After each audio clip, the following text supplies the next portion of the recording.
Beware of Obama. He's not what you think. They're trying to make him look like a Muslim. In the U.S., they try to. He may have been a Muslim at one point, but they want to hide in the U.S. But in the world, they want to say, "Oh, he's a Muslim. You should like him." I'm basically a writer. I'm a historian. I've written about terrorism in Central Europe. I've written about George Bush the Elder. My unauthorized biography of George Bush is, I think, a fairly well-known book on the internet.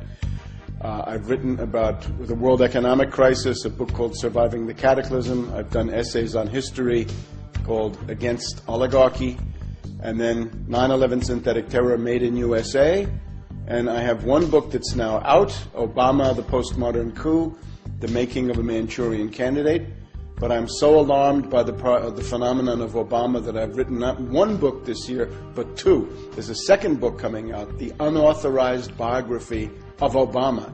In terms of U.S. politics, my task is basically to call people's attention to the most dangerous covert operation that's going on at any given time. From 2001 to 2007, that was the entire 9/11 myth and the attempt to start wars, the Afghan war, the Iraq war, and for a time the Iran war.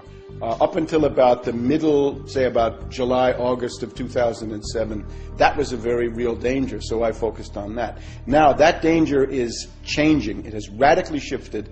The greatest danger is now a covert operation around the candidacy of Obama. It's a kind of political coup d'etat going on in the United States with great danger for the world, because the policy represented by Obama is more aggressive, more militaristic, and generally speaking, more catastrophic than anything the neocons had. There's nothing good to say about McCain, just much worse things to say about Obama. Obama is a world tragedy in the making. This is a catastrophic situation if Obama becomes president. He is a puppet of the Trilateral Commission, and in particular of Zbigniew Brzezinski. And this is a clique of bankers. They ran the Carter administration. Many people today don't remember how disastrous the Carter administration was, but it was a very, very terrible time, economically as well as strategically. And now this same group has groomed another puppet, this time with more preparation, more indoctrination. So this is the moment where this clique of bankers decides to bring in a new face. And this time, not a right-winger, not a neocon, but a left-wing demagogue who promises hope and change, but actually represents policies that are qualitatively worse, qualitatively more destructive, and he can deliver Europe as pawns, as puppets, as expendable assets. Because the project of the next administration in the U.S., if it's Obama, is going to be not so much wars in the Middle East, but wars on a greater scale. Because Brzezinski says the center of power in the world is not Iran, it's Moscow and Beijing. And therefore, Brzezinski is determined to smash, essentially, Russia and China in the next period ahead in order to let the U.S.-British world domination go on for another 100 years. Now, that's the project. That's more ambitious than any neocon, and it's more adventurous, and it's more dangerous. So people in Europe had better wake up that silly romantic illusion they have about Obama is going to be suicidal for them if they don't understand this. There are right-wingers who don't know how to attack Obama. I would attack Obama in the way that I've just said. He is a puppet of finance capital of the worst possible circles, of David Rockefeller, George Soros, and this group. And their project is extreme austerity, savage reductions in the standard of living, and the basically immiseration and impoverishment of the United States. In terms of foreign policy, it is this plan to have a global showdown with Russia and China. So for that, they need left cover. Now, the right-wingers don't know how to attack this, so they basically try to argue either that Obama is a communist, which I think is not accurate, because he's a servant of finance capital. How could he be a communist? Or that he's a Muslim because his middle name is Hussein. He lived in Indonesia for a while, and he may indeed have considered himself a Muslim at some point in his life. I would, however, notice the two fathers that he had. He had a father, first of all, from Kenya, his biological father, who abandoned him, a guy called Barack Hussein Obama Sr., and then an Indonesian, a guy called Lolo Sotero.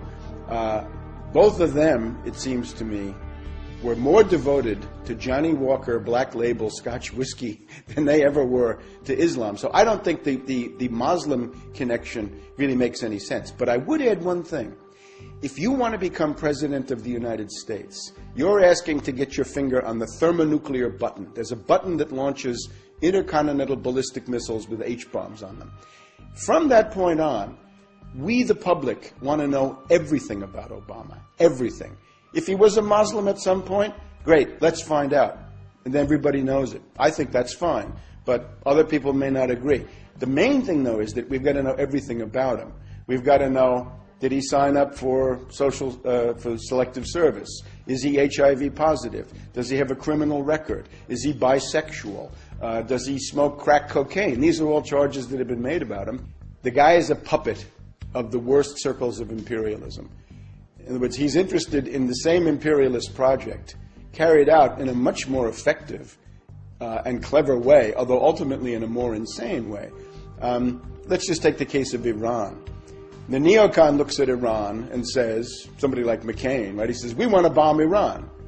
Brzezinski says, you're crazy. You can't do that. You're too weak. You're too bankrupt. You're too isolated. You're too hated. You know what you do with Iran, says Brzezinski? He says, I don't want Iran at war with the United States. I want Iran at war with Russia. Let's turn Iran into a tool, into a puppet, and play Iran against Russia. And Brzezinski said, I show you how to do that. I played Afghanistan against the Soviets, and I destroyed the Soviets. So if we look at Syria, the neocon looks at Syria and says, let's attack Syria. Brzezinski says, you're crazy, don't do that. Make a deal with Syria. There's a very important Russian naval base in a place called Tartus on the Mediterranean. And Brzezinski has just been in Iran. He went for the Rand Corporation a couple of months ago. The goal would be to get the Russians out of Tartus and try to turn Syria, if possible, against the Russians. So instead of having Muslims as being the target, the Muslims become cannon fodder for the project against Russia and China.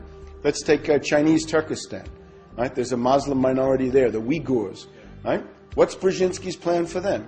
It's to have them fight and die in some kind of an insurrection. He's got an insurrection going in Tibet. The idea right now is forget about the target list that you've known. The target list is getting bigger. Let me add a couple of others to the target list. Let's take Sudan, Arab country, Arab League.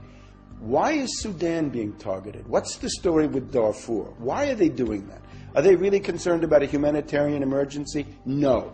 They're concerned because 7% of the oil for China comes from Sudan. They're looking desperately for a pretext to go into Sudan, overthrow General Bashir, and cut off that oil going to Sudan.